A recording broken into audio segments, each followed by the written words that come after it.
Смотри, что нашла на дне маркетплейсов.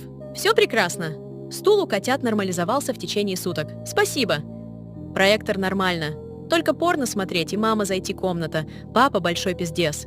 Мы рады, что наша продукция будет радовать вас и вашу семью. Стоит в магазине. Было за мат, украли. Надеемся, что Владимира Владимировича не тронут. Брал в подарок девушке. Чехол приятный, красивый. С девушкой расстался, чехол до сих пор у нее вижу. Не порвался, крепкий. Лучше бы он сгнил. За это 4 звезды. Больше видео в профиле. Подписывайся.